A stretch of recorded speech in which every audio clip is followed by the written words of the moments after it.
En este video aprenderemos el metabolismo del colesterol y también descubriremos las farsas que hacen los anuncios televisivos en poner que contienen cero colesterol.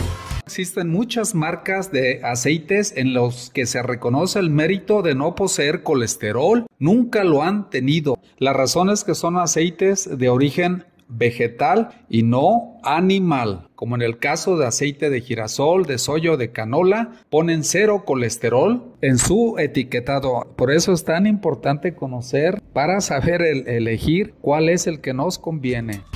Bienvenidos a su canal de obesidad y nutrición, donde enseño la nutrición para tener un peso adecuado y cómo alimentarnos correctamente para realizar estas funciones del colesterol que ya vimos en el video anterior.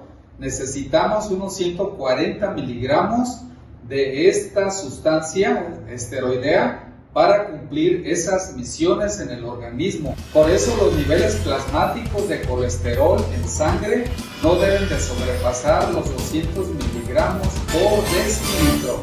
Tenemos dos procedencias de colesterol: la exógena, que entra por los alimentos, y la endógena, que el hígado se encarga de compensar cuando los niveles de colesterol no los proporcionemos en algún tratamiento dietético.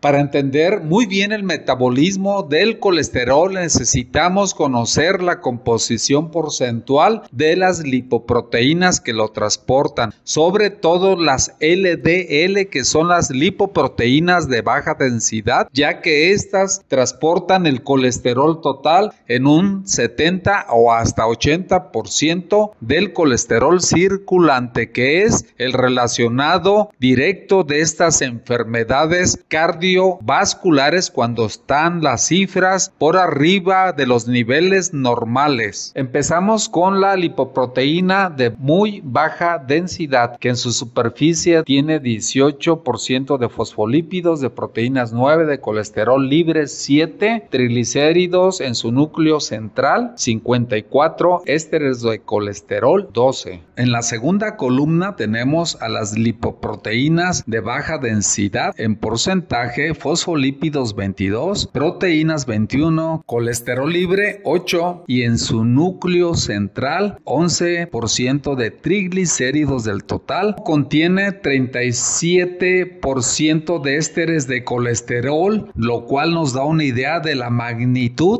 de la cantidad de colesterol que transportan estas lipoproteínas. Y por último, las HDL, que es el colesterol bueno, que está conformado con fosfolípidos en un 26%, de proteínas 50% y de colesterol libre 20%. Y en su núcleo central no hay triglicéridos ni ésteres de colesterol. Esta es la diferencia con las demás lipoproteínas y por eso se le llama colesterol bueno.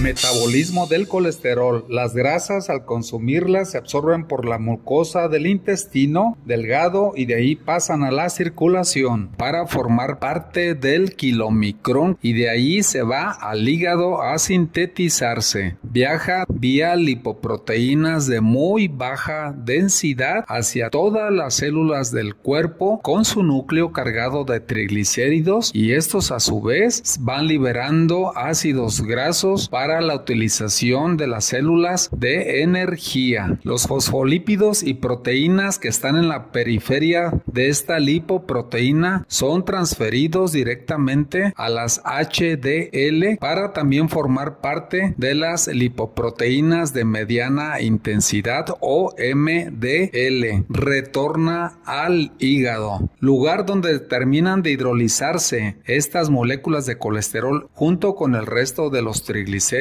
Nuevamente, a su vez, el hígado lo libera como lipoproteínas de baja densidad. La diferencia es que ahora el núcleo ha sido reemplazado por colesterol esterificado. Las lipoproteínas LDL tienen receptores específicos en diferentes células que hacen penetrar al interior de ellas colesterol libre y ácidos grasos. Ese exceso de colesterol se va a almacenar en el tejido adiposo adiposos como colesterol esterificado. Otra manera de eliminar el colesterol esterificado es a través de los macrófagos. Van a fagocitar, es decir, a envolver estas moléculas de colesterol que se encuentran en las paredes de los vasos sanguíneos para limpiarlos. Sin embargo, solamente sucede en un 15% del colesterol total. Vamos a hablar de los ácidos saturados e insaturados. Vamos a descubrir si es mito o realidad que hay grasas buenas o malas. Vamos a recapitular que existen 4 tipos de lípidos.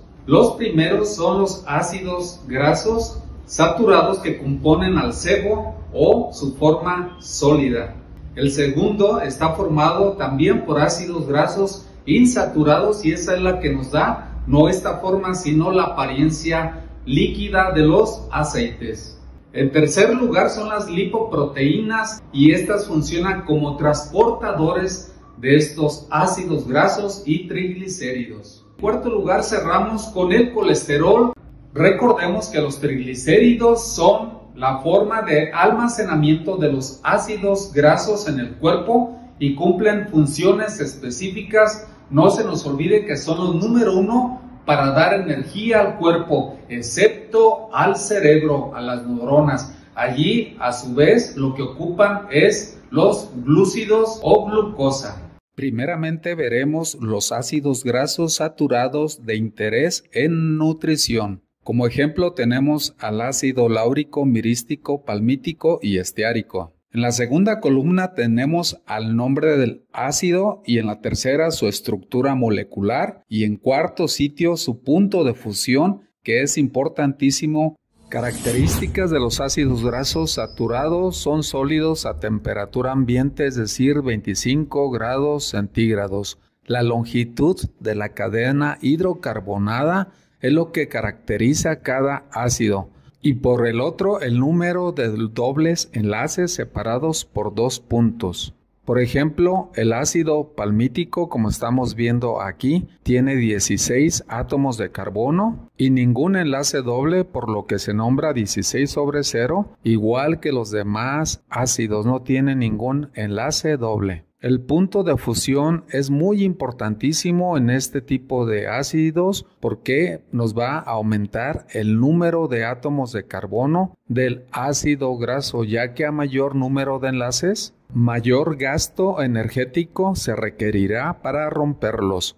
En el ejemplo del ácido palmítico se requerirán 62.9 grados centígrados. Los ácidos grasos insaturados tienen las mismas propiedades que los saturados, a excepción de su punto de fusión, mucho más bajo en los insaturados debido a la conformación espacial de la molécula, lo que les hace tener apariencia líquida a temperatura ambiente.